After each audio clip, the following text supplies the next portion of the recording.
Hi, I want to share with you one of the most important things you can do to cut your transition time in half. So, most people it takes them about a year to transition. I want to share with you a secret that's going to help you cut that time down from like 12 months to 6 months, and even in some cases, 3 months.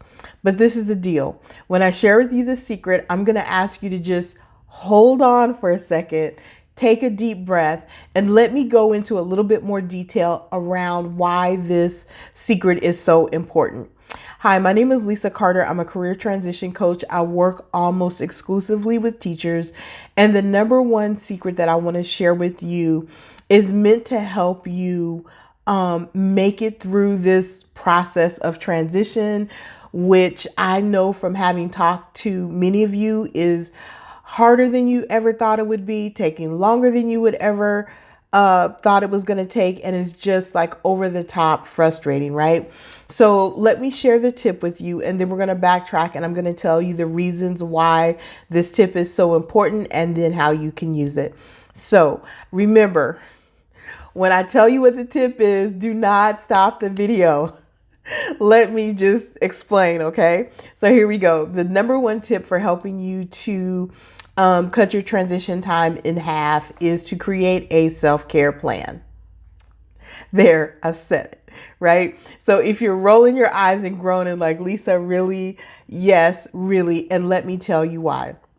You are in the weeds. You are in this transition process. And throughout this process, you are having experiences that you've probably never had before. You are trying to create a resume to go from teaching to the corporate world, and you don't know the language, you don't really understand or know how to take your qualifications and translate them into the corporate world, even though you understand like you can do the work. How do you communicate that? And that is so frustrating. And you are having to recreate your resume like almost daily, and it's driving you crazy. And I get that. You are interviewing and interviewing and interviewing, hopefully. And, employers are not following up with you. They're ghosting you. They're ignoring you.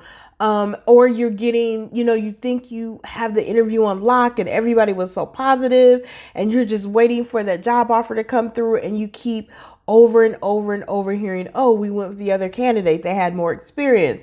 And you're like, really? Because you knew how much experience I had when you looked at my resume and you interviewed me for like the second and third time. So this entire process, it is enough to make you angry. It is frustrating. It is confusing. Like, what are the next steps you take? If you don't have a self-care plan in place for yourself, what is going to happen is, if it all hasn't already happened to you, is you're going to step back from the process. Like, you're going to say, okay, I just need to step back. I'm going to take a day or two off, and I'll get back to it, later. And that 1 or 2 days turns into 1 or 2 weeks, and that 1 or 2 weeks turns into a month. And when that happens, you lose the three most important things that you need to cut your job search or your transition process in half. And that is consistency of momentum. So that's number one. Like, when you are working on that resume every day, practicing your interview questions, figuring out what next steps you should take, how to reach out to employers through LinkedIn. Like, when you're doing that consistently, you're building up momentum, but more importantly, you're building skill proficiency. Like, you're figuring out what works, what doesn't work, what you need to change. So when you step away from that, you lose the momentum, you start losing some of your skill proficiency. And that results in you kind of developing like a negative mindset or negative, what's the word I'm looking for? Just a general sense of negativity. What you don't realize is that when that happens to you, that is going to impact you when you interview or connect with employers or connections. And the thing is, recruiters and hiring managers have developed a superpower, and that superpower is the ability to detect anything, and I do mean anything, that is wrong with a potential candidate for a job. So when you walk through the door or you get on camera with them and you think you're being all positive and amazing and you're sharing your experiences, you don't realize that you have this huge green funk cloud over your head, and the recruiter's going, yeah, wow, really, yeah, oh, that's amazing. But on the inside they're thinking, Lord, I can't wait till this interview is over because I need to go on to the next. Right? You don't even realize that that is happening, but trust me, it is happening. Right? So in order for you to make it through this process, cut that time in half and be successful, you need to have a way to maintain that sense of positivity, so that you can continue to move yourself forward, and so that you don't, get kind of shunted off to the side by employers as being, I can't quite put my finger on why that person's not right, but they're just not right, right? So the self-care plan is meant to help you have a strategy to overcome that so you can continue to move yourself forward, continue to be successful, and then go ahead and successfully transition.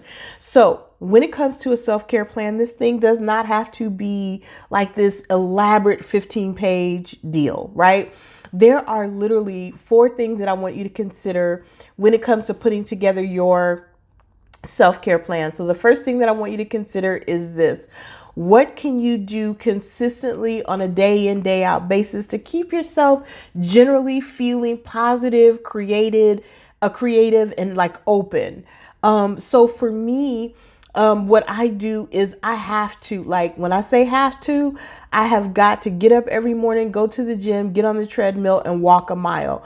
If I don't do anything else in that gym, and trust me, unfortunately, I don't, I have got to walk that mile for whatever reason that keeps me feeling, just kind of generally positive, creative, open. If I go a week without that, I just, my whole attitude changes. I don't know what that's about, but there it is. The other thing I do is 2 minutes before, not 2 minutes before, right before I, start my work day, I have a 2-minute timer on my phone. I start the 2-minute timer and I just literally sit and I just verbally say all the things that I am so grateful for. My family, my car, my friends, the fact that I moved from California to Texas. Yay. Like all the things that I'm grateful for. I just give myself 2 minutes a day to just remind myself of that. So what I want you to do is I want you to stop for a minute and I want you to just think about, like, what is 1 or 2 things that you can do every day to just kind of generally like make yourself feel better. Step number 2 of your self-care plan. There are going to be days, if you haven't already had them, you will, where you are just done. Like, you are done with this transition process. You are over it. You're not going to rewrite that resume one more time. You are not going to practice your interview one more time. Like, you are just done. Like, you're going to just walk away. So what is one thing that you can do to kind of change that? Like, what can you do in that moment to help yourself like get back to that center space of positivity and creativity, and look at that resume one more time and figure out what you can do? So for me, and don't judge, don't judge. So when I'm in that space where I'm over it, like for real over it, I will get in my car. I will drive a mile down the road. In Texas, we have Dairy Queen. I love Dairy Queen. I will get in my car. I'll drive a mile down the road. I go to Dairy Queen.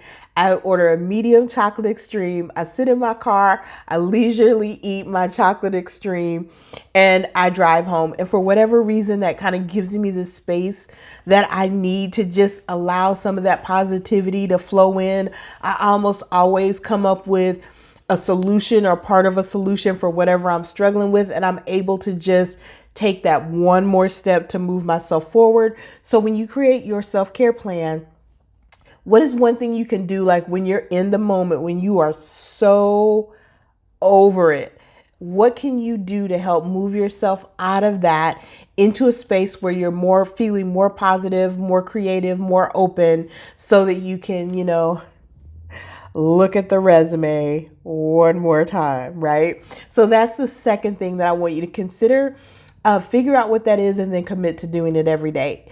The third thing that I want you to do is I want you to schedule yourself a field trip day. So, you need a day to get out of the house, especially if you're not teaching anymore. If you're full-time transitioning, you're in the house, you're in the sweats, and you have that, that ugly ponytail that we do. We put that little ponytail at the top of our head and we look crazy, right? And if you've had that ponytail up for several days, yeah, you need to take that out, and get out of the house. So for me, what I do is I volunteer at a local school district here. They have a program for disabled students who are like cognitively and physically disabled. They want to help those students be more independent. So they're helping to find them work. So I'll volunteer for that program. And I go once or twice a month. So that's something that really, guarantees that I'll get out of the house. So I'm also prior military. So one of the things that I know for sure is I don't care where you live, there's almost always a zoo within 20 miles, a museum, a park, an arboretum, like something. And usually they give, a discount one day a month or one day a week, or there are days or months where you can get in. Sorry guys, my hair's sticking up.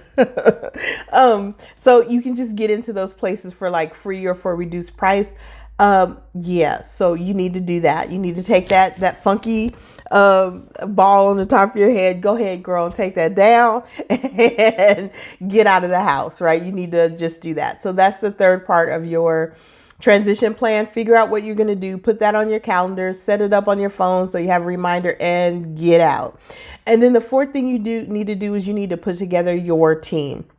So there are two types of people you need to have on your team. You need to have a cheerleader and you need to have like that resource person. So your cheerleader is the person who's going to take your phone call, number one, or meet you on Zoom.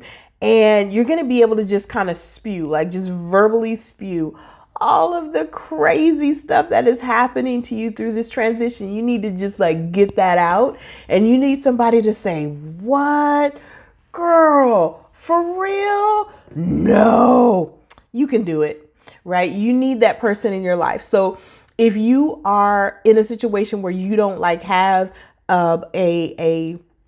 my people are Patty, Paulette, and Christy. So if you don't have a Patty, Paulette, or Christy, but you know that you still need to get this out, try journaling. If journaling doesn't help, this is something that's going to sound crazy, but y'all, it works. Get in the mirror and just talk to yourself. Like you're going to feel kind of crazy the first like 30 seconds, and then it's going to start feeling good. So just get in the mirror and talk to yourself and explain to yourself like all the crazy stuff that's happening is driving me crazy. And I just, right. So if you don't have, a Patty, Paulette, or Christy to be your cheerleader, then create a strategy that just allows you to kind of verbalize or process what is happening to you, because transitioning is difficult. Like it's not your imagination. Like this is hard. So you need a way to express and process that. The second person you need to have is you need to have a resource person on your team. You are going to be at the point where you hit the wall. Like you've looked at that resume 100 times. It's not quite working and you can't figure out why. Or you're going on interview after interview after interview and you kind of sense like you're getting some pushback because maybe you're older or you don't have enough experience or whatever you feel like, employers are kind of giving you the side eye about, and you don't know what to do about it. You need a resource person who understands like who you are and how and what you need to do to handle that. Because if you're hitting that wall and you don't know how to get over it, it disempowers you. You kind of spiral down and you're just like, whatever, forget it. I'll just, do the best I can. And then 12 months later, you're still trying to transition.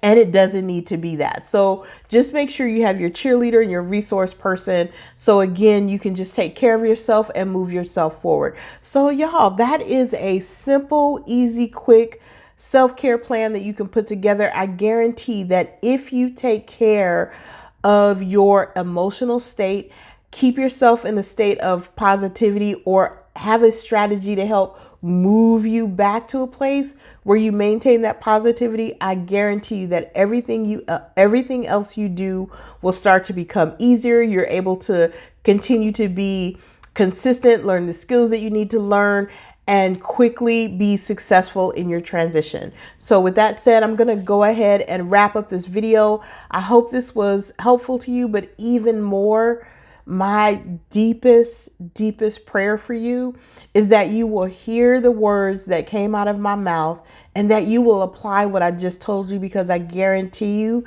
that it is going to absolutely help you be more successful in your transition. And it's going to significantly reduce the time that it takes you to make it through this process. So with that said, I'm going to sign off. Thank you so much for listening. And again, put this into action. Thank you.